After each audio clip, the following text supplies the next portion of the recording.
Hi, I'm Jill Maurer and welcome to my channel.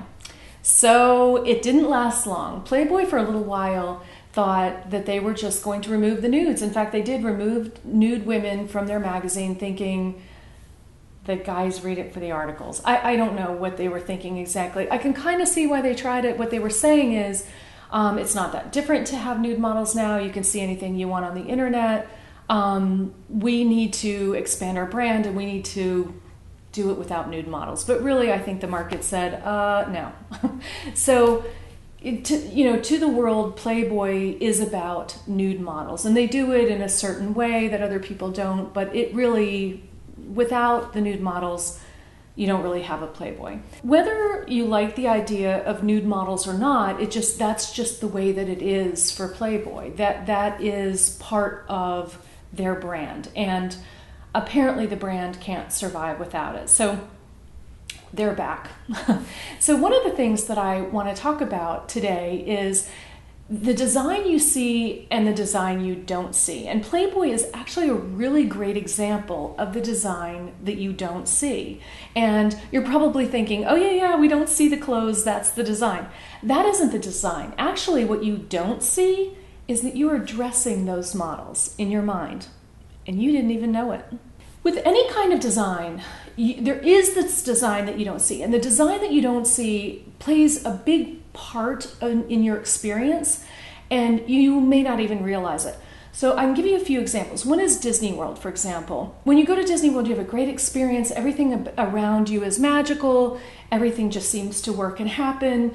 You get on the rides, you go get the food.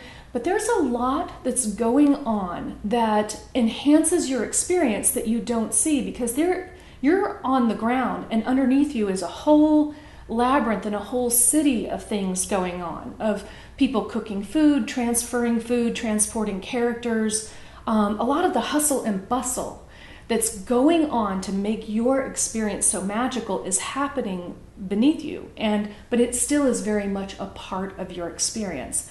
Another example is when you start to read a book or you start a new TV series that's really great and you're first introduced to characters, they feel like they have a history. You kind of feel like they have a history, when in reality, they just appeared. They just appeared on a page or they just appeared on film. And the reason they feel like they have a history is very much by design. In fact, they do have a history.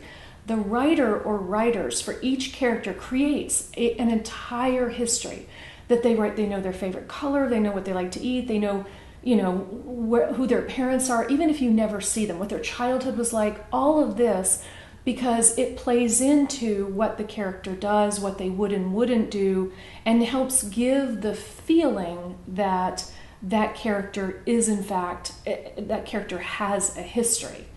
And so though you never see that, you never read about it, it very much affects your experience with the character and with the piece, be it a book or a film. So with Playboy, what I think is interesting about Playboy, and a lot of what their mass appeal is about. So, most men like seeing nude women. A lot of men like seeing nude women. You'd think, okay, there's mass appeal. But we also know that men have different tastes, like different things. So what is it? Why do they all connect with this magazine? Part of the reason is because the woman is nude.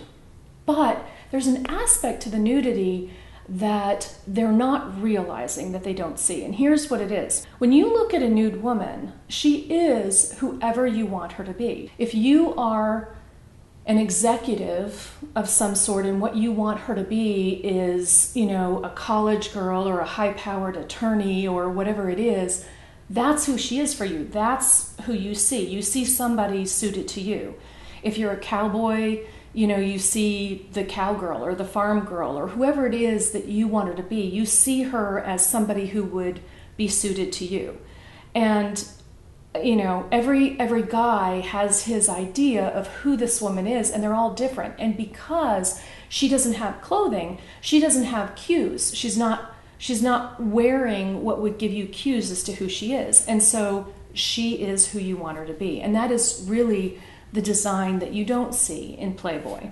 So I want you to know that I'm not endorsing Playboy, and I'm also not hating on Playboy. Like, did you know that I have a favorite Playboy centerfold? I do. I have a favorite Playboy centerfold. And most people, I think their favorite, a lot of people will tell you it's Marilyn Monroe.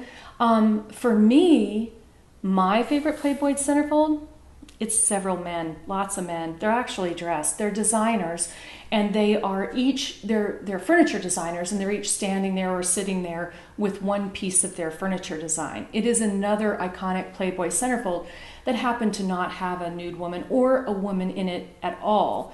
In fact, I would love to know if Florence Knoll was invited to that photo shoot, because Florence Knoll designed a lot of furniture, some of the furniture you see behind me, at a time when it was very difficult for women in the business place, and she's not in that centerfold. Neither is Ray Eames, and the chair that Charles Eames is sitting in is designed by Charles and Ray Eames. And I've always been curious whether the women were invited and declined, or if they just weren't invited at all. It's, you know, one of life's great mysteries. If you know the answer to that, I would love to hear it. So it's kind of interesting. Playboy has always seen itself as being involved in design.